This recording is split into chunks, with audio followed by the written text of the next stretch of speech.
Quiero darte la bienvenida a este recorrido por las teorías pedagógicas, enfatizando sobre todo el surgimiento de la pedagogía crítica en un plano de tiempo y espacio, en el que pretendo compartir también algunas referencias pedagógicas de estructura y de sistematización importantes. He colocado en esta primera lámina dos figuras entrañables, fundamentales. La primera es de Juan Amos Comenio, que seguramente recuerdas. Estoy mencionando contigo el aspecto de escola o el método escolástico, con el que cerraré esta pequeña charla, y la figura entrañable también de Paulo Freire, en esta visión pedagógica latinoamericana con su concepción de educación liberadora. Parecieran ser como dos figuras muy dispares en el tiempo, pero en el sentido del pensamiento son muy cercanas, en el sentido de la idea de formar a un sujeto en la integridad. Ya lo irás observando poco a poco. Y bueno, es importante también mencionar que vamos a trabajar a partir de la obra de Jesús Palacios, que se llama La cuestión escolar, que es una de las obras fundamentales para todos los educadores. Nos aporta no solamente la línea histórica de la educación, sino los aportes en estos momentos o periodos concretos de cada personaje y su idea de educación. Entonces, comenzamos pues por este recorrido. Estas teorías pedagógicas eh, evolucionan a partir del cuestionamiento de la llamada educación tradicional. En la educación tradicional podemos nosotros reconocer características que hoy todavía seguimos cuestionando. Una educación rigurosa, memorística, enclaustrada, acotada a un espacio específico, separada del mundo, seguramente te suena familiar. Bueno, pues la escuela tradicional no ha desaparecido del todo en nuestros escenarios educativos. Tenemos una gran tradición desde esta perspectiva, aun cuando tenemos diferentes aportaciones, innovaciones tecnológicas, seguimos encontrando prácticas educativas de esta naturaleza. Obviamente con las proporciones debidas, ¿no? En el sentido de esta modernidad en la que nos encontramos.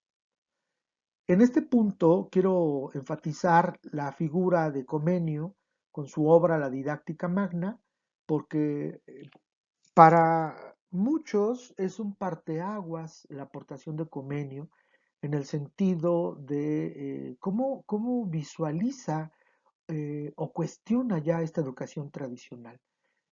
Comenio empieza a cuestionar estos principios de rigurosidad, de claustro, de disciplina, de aspecto memorístico, y al final te voy a compartir un ejercicio o una anécdota a partir de esta visión de la escolástica. Bueno, no pierdas de vista a Juan Amos Comenio. Hay algo que se llama la tradición renovadora. Fíjate, estamos en el siglo XIX. Aparece primero en Europa y después en Estados Unidos, pero esta es la primera etapa denominada así. Aparece un término que es escuela nueva. La escuela nueva, que seguramente escuchas todo el tiempo, fíjate en qué periodo de la historia aparece este término.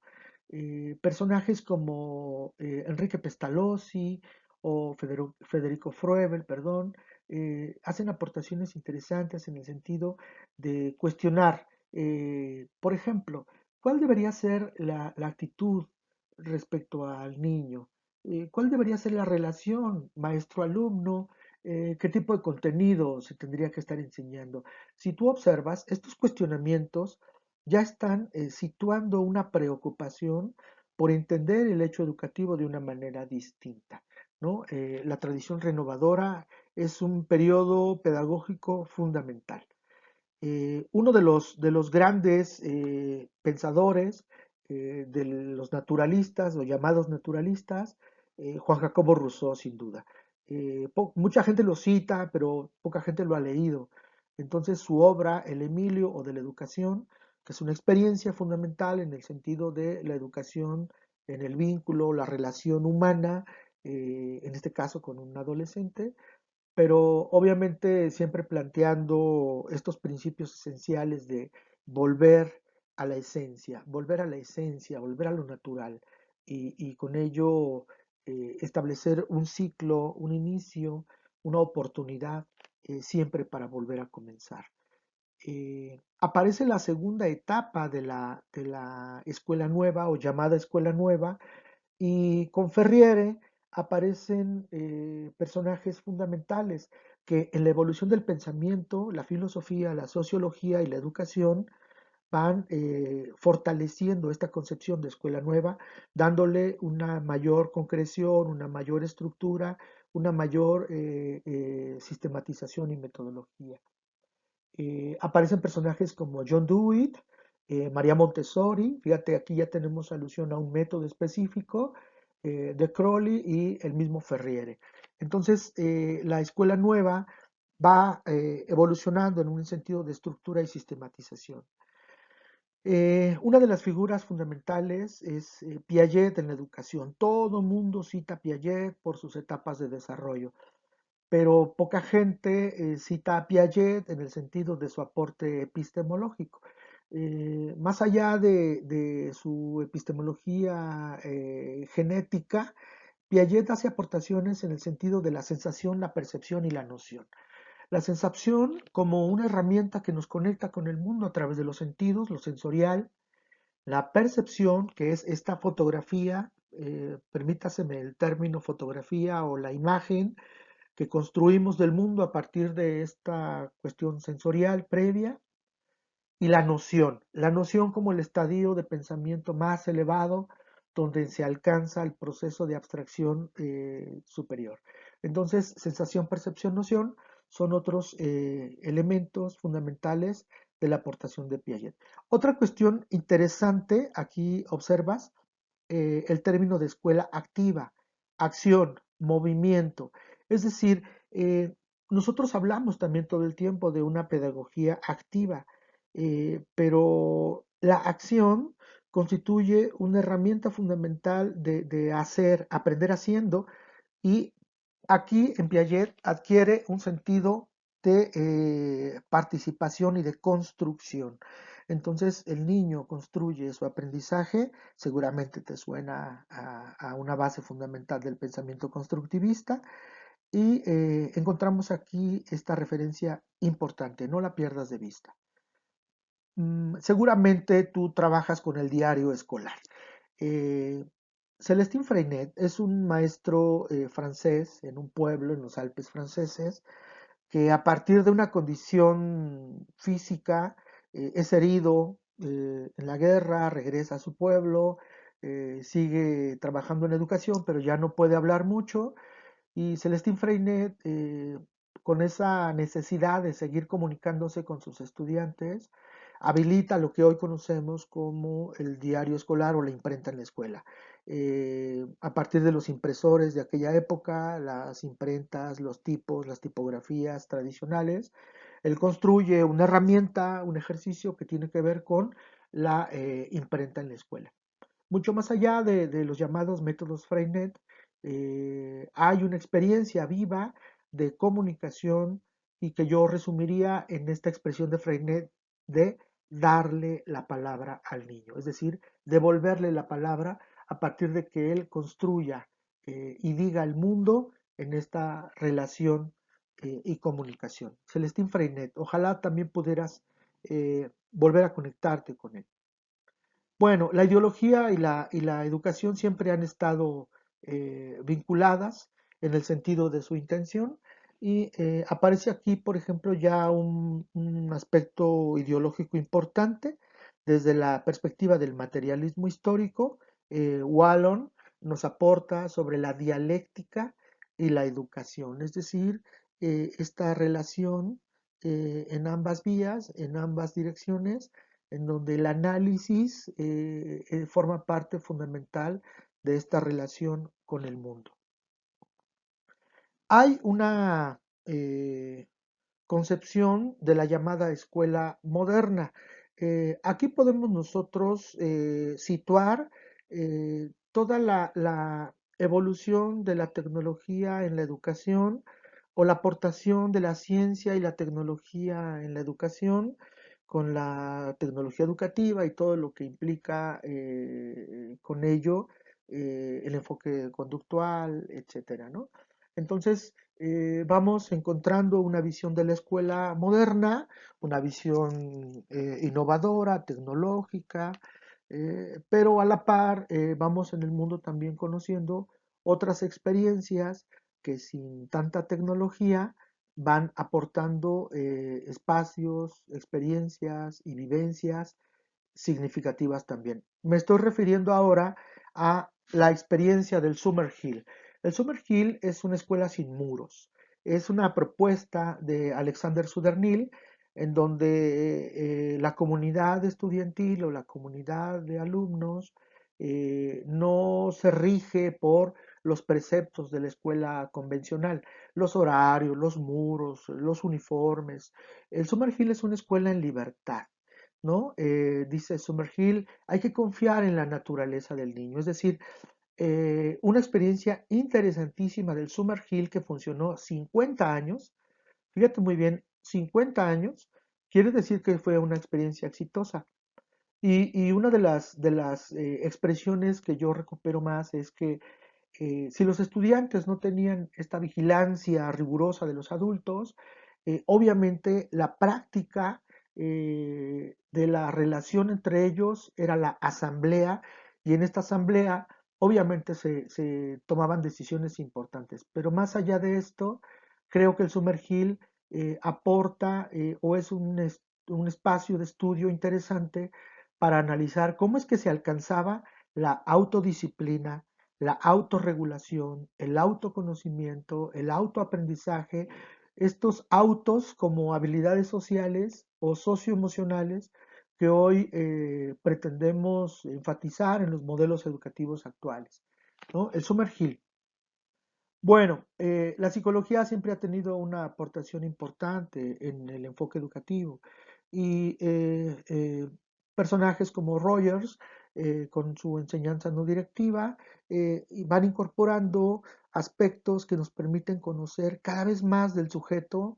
Yo sigo insistiendo que debemos implicarnos más en las teorías psicológicas del aprendizaje y bueno, independientemente de que coincidamos con unas o con otras, la realidad es que sí nos aportan una información o una visión fundamental sobre qué está pasando en la cabeza del sujeto, en su interior, en su aparato cognitivo, en su experiencia. Hoy hablamos de estilos de aprendizaje, de muchas cuestiones, pero tendríamos que regresar a este principio de las teorías psicológicas del aprendizaje, según yo. Sigmund Freud hace aportaciones fundamentales, desde luego, y no podríamos entender una visión del análisis de las masas, por ejemplo, sin esta visión de la visión de Freud en el psicoanálisis de la sociedad contemporánea, como muchos de los psicoanalistas o derivados han aportado. Me acordé en este momento de Erich Fromm, que tiene un texto que se llama Psicoanálisis de la sociedad contemporánea, justamente en esta visión.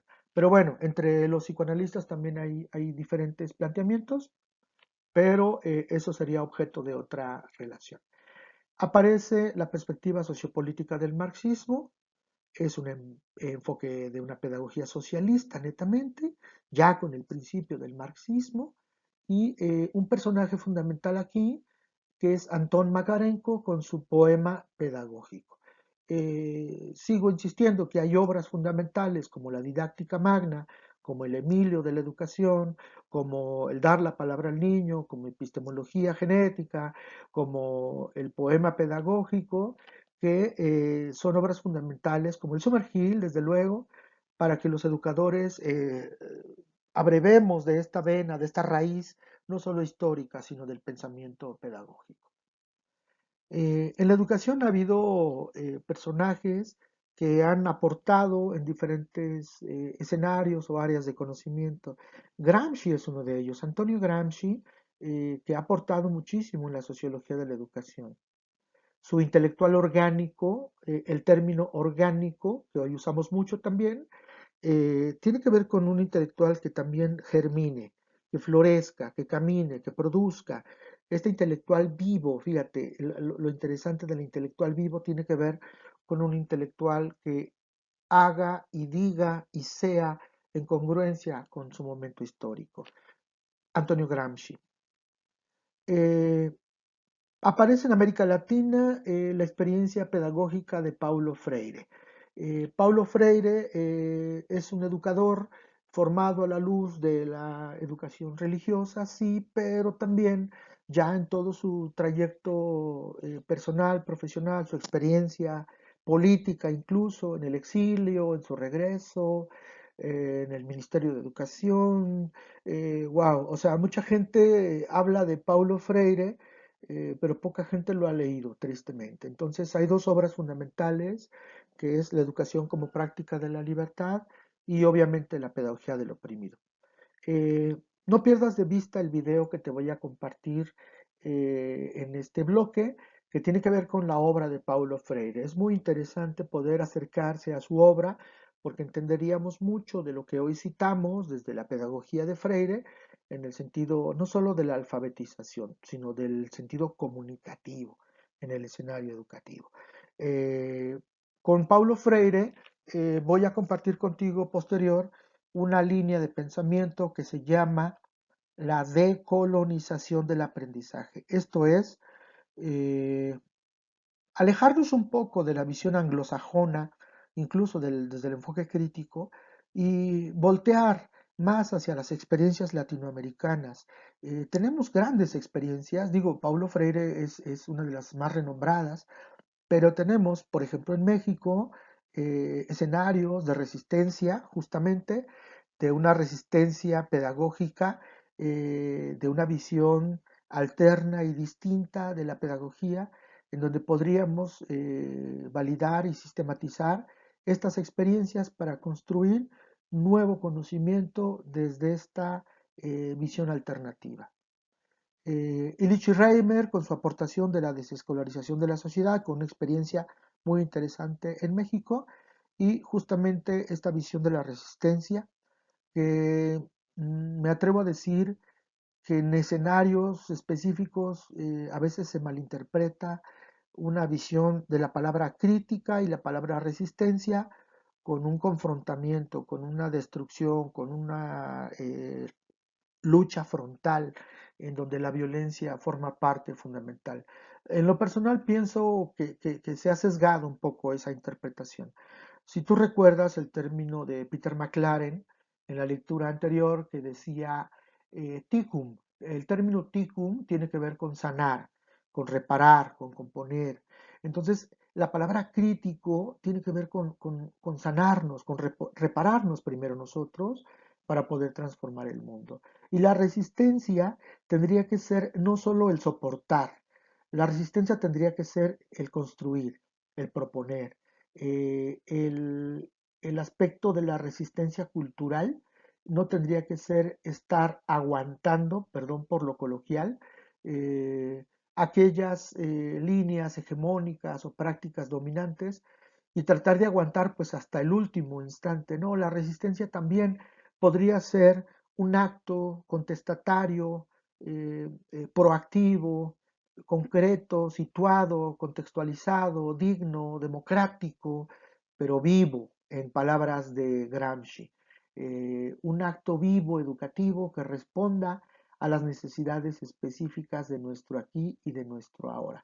Hoy más que nunca, en función de lo que estamos viviendo, necesitamos no solo resistir, sino transformar esta realidad que tanto hemos deteriorado.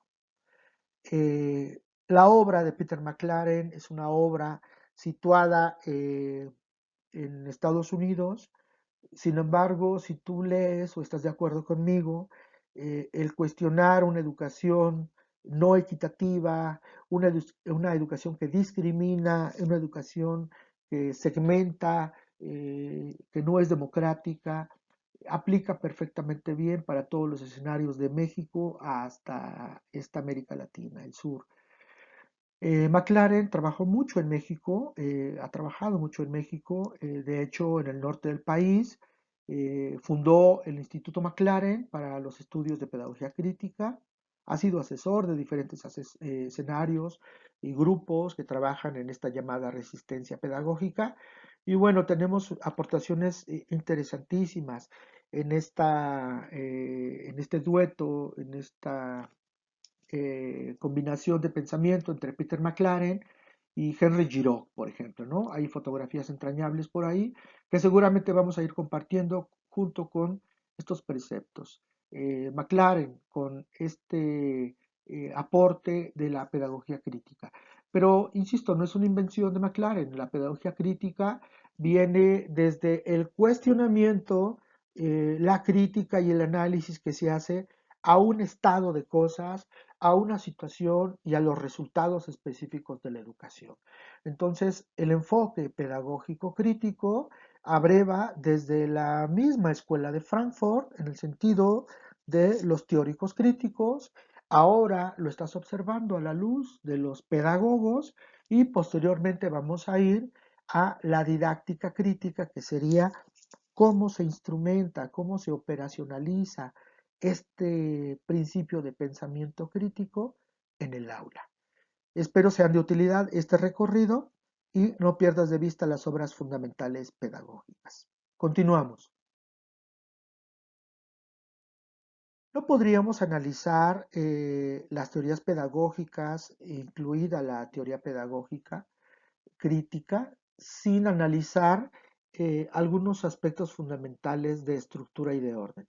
Mira, por ejemplo, aquí aparece una estructura didáctica que te la comparto con la intención de poder establecer un andamiaje o una estructura que nos dé orden en toda esta información que estamos conociendo.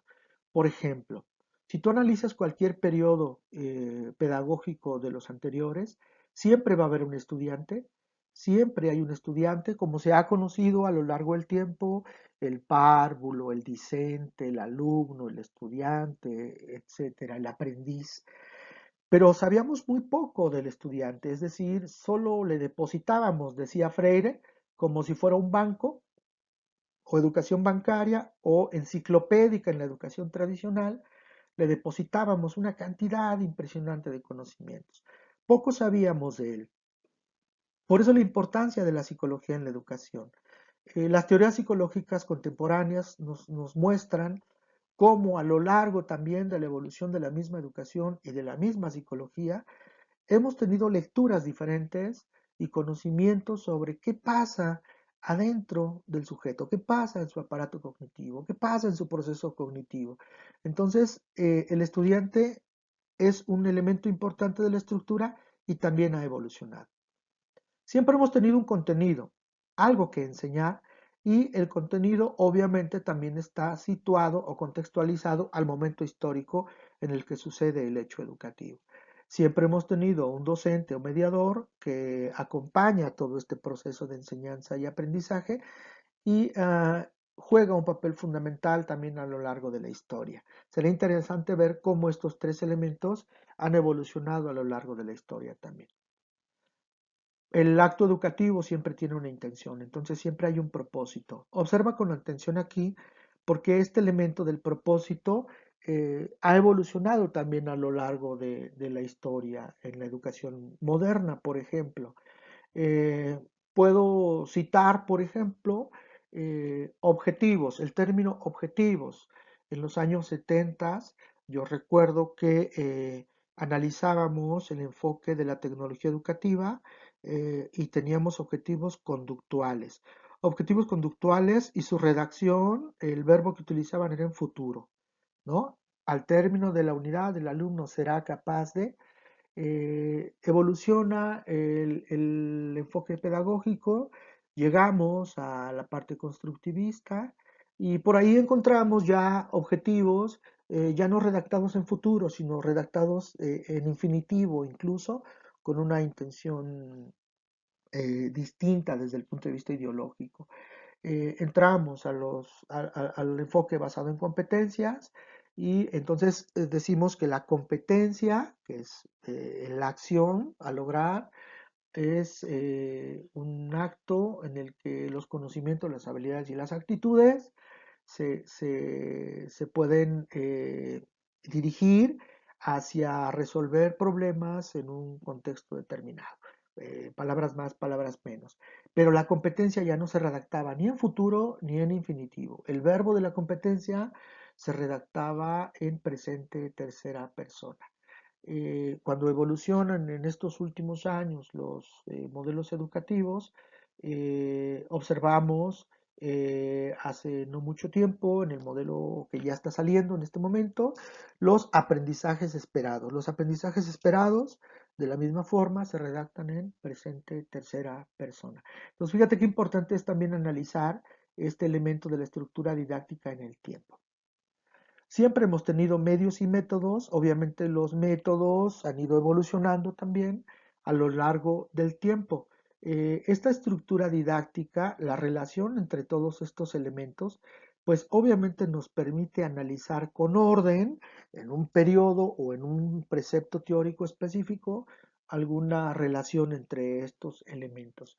Sigo insistiendo que muchos de los problemas que tenemos en la interpretación de las reformas educativas siguen estando en la falta de una estructura pedagógica, un andamiaje que nos permita no solo citar a muchos autores o cambiar de perspectiva o paradigma, sino regresar a las estructuras base en donde no nos perderíamos para poder hacer una lectura de un planteamiento moderno. Esta estructura didáctica en el tiempo va evolucionando y en la visión moderna va incorporando elementos de planeación, de intervención y de evaluación. Tristemente, yo me encuentro en muchos escenarios con que algunos colegas siguen pensando que la planeación es un formato, que la planeación es un requisito administrativo que hay que cumplir. Yo me niego a pensar eso. Yo creo que la planeación es un acto cognitivo de orden. La planeación es un acto que nos ayuda a ordenar, pero también nos ayuda a dosificar el contenido, a organizarlo progresivamente, de manera profunda, a ir organizando este planteamiento. Entonces, sigue siendo un principio de orden, un principio cognitivo de orden. La intervención tendría que ser congruente con esta planeación, es decir, si el aprendizaje esperado es expresar ideas en el sentido, etcétera, de un planteamiento, terminamos haciendo actividades que verdaderamente no permiten la expresión. Eh, Susana Barco, en su didáctica crítica, usaba un término como una pequeña broma y decía, en lugar de materialismo histórico, usamos materialismo didáctico, es decir, caemos en la parte de usar a la didáctica como un mero laboratorio o una mera técnica. La intervención tendría que ser un acto humano de relación que pudiera acompañar al estudiante a alcanzar la profundidad y la expresión de un aprendizaje. La evaluación, obviamente, pues tendría que estar en congruencia con ese acto educativo. La evaluación auténtica, que fuese equilibrada entre el conocimiento, la habilidad y la actitud. No son iguales, no se enseñan igual, no se aprenden igual, no deberían evaluarse igual. De la misma manera, hoy hablamos de una educación situada, contextualizada. No podemos dejar de hablar del enfoque intercultural. Hoy más que nunca, desde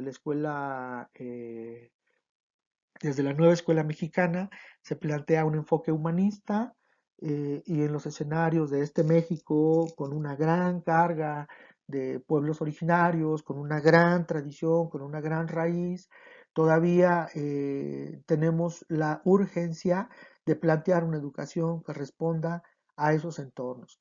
Tenemos que respetar los saberes comunitarios, sí, pero no solo las tradiciones, también los usos, las costumbres, la cultura, la cosmovisión, la lengua, todo aquello que nos hace conectar con esta realidad histórica y moderna y situada de este México profundo. Las formas de ser, de creer, de hacer. Hoy hablamos de vida, de familia, de comunidad, pero irónicamente hoy estamos encerrados en un espacio en el que no hemos sido capaces de poder crear una educación o un escenario educativo que nos ayude a resolver los problemas que nosotros mismos estamos generando. Con comunidad quiero compartir un término que a mí me genera muchísima significación en el sentido de su expresión, comunalidad, que lo he aprendido en Oaxaca, esta comunalidad que trasciende al mero espacio geográfico. La comunalidad es relación, vínculo, cercanía, comunicación. La comunalidad trasciende el tiempo y el espacio y nos permite visualizar una relación entre los seres humanos más justa, más digna, más democrática, más equitativa. Todo esto debería llevarnos a pensar de manera crítica. Conocer cuál es la esencia de la pedagogía crítica tendría que darnos herramientas para hacer un análisis crítico de la realidad, es decir, identificar esas contradicciones, esos opuestos, justicia, injusticia, equidad, inequidad, pobreza, riqueza, esos opuestos que tanto flagelo han generado en los grupos sociales, en las comunidades, y que hoy nos tienen en esta polarización en donde la educación puede ser una alternativa fundamental para poder transformar esa realidad. Esta es la estructura didáctica, no la pierdas de vista, es uno de los varios elementos que vamos a compartir para la sistematización de nuestra práctica educativa. Bien, finalmente, y como una anécdota solamente, yo cito con mucho cariño y con mucha, eh, digamos, propiedad, una anécdota de Juan Amos Comenio. Él cuestionaba la escuela tradicional, decía yo, pero el método entonces, el escolástico, que tenía que ver con este claustro, con esta memorización, con esta disciplina, con este rigor, con este enfoque de una educación enciclopédica, etcétera. Comenio utiliza el término escuela, o en alusión a escolástica, y hace un acrónimo que hoy está más vivo que nunca. Voy a tratar de demostrarlo. Fíjate muy bien. Dice Comenio, sapiente cogitare, es decir, lograr que nuestros estudiantes piensen con sabiduría. Fíjate qué importante es esto. Honeste operari, es decir, que nuestros estudiantes se conduzcan o actúen con honestidad. Y loci argute, lograr que nuestros estudiantes hablen con lógica, ¿no? Con esta fundamentación de su dicho, con argumentación. ¿Cuántos quisiéramos lograr esos aspectos en nuestros estudiantes? Para poder cerrar esta pequeña charla, este recorrido, voy a vincular el esquema de los tipos de conocimiento del doctor César Cole y te pido por favor que relaciones el sapiente cogitare, el honeste operare, el loci argute, que a la izquierda está el método tradicional y a la derecha está la posibilidad de poder generar un sujeto en la integridad, que sea congruente en lo que piensa, en lo que hace, en lo que dice.